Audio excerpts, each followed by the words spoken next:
The House comes to order. I'll hear from the member for Hasluck. Thank you, Speaker. My question is to the Deputy Prime Minister. How is the Albanese Labor government providing cost-of-living relief to Australian Defence Force members and public servants in the Department of Defence? And how is the government's approach to decision-making different? Give the call to the order. The member for Herbert is warned. The Minister for Defence and Deputy Prime Minister has the call.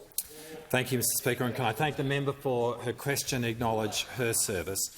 There are real challenges around recruitment and retention in the Defence Force, which is why this government has been particularly focused on improving the defence offering.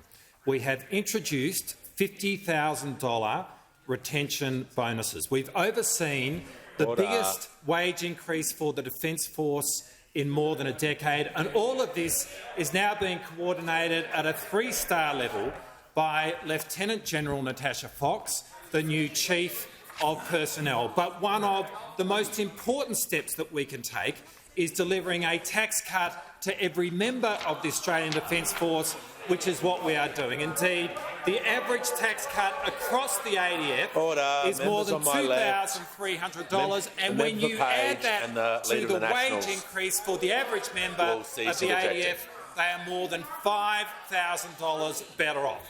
This is real and practical action which is making a difference.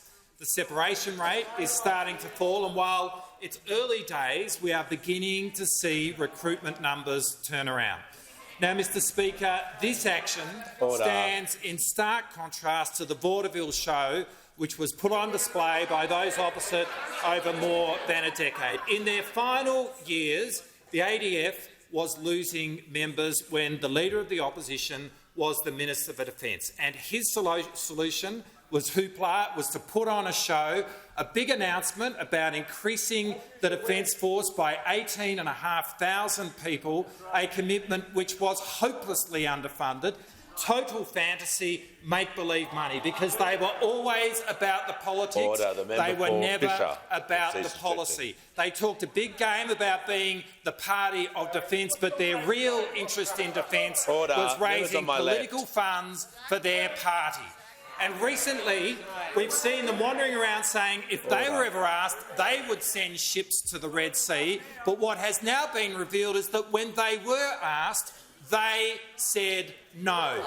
And the defence of the Leader of the Opposition, when he was the minister, is that he didn't even know a request had been made, which is absolutely astonishing. But then again, he was always the Minister for Defence Politics, so we probably shouldn't be surprised that defence policy never made it onto his radar. The government, which is delivering real tax benefits, which has delivered a budget surplus, which is keeping our nation safe, is the Albanese Labor government.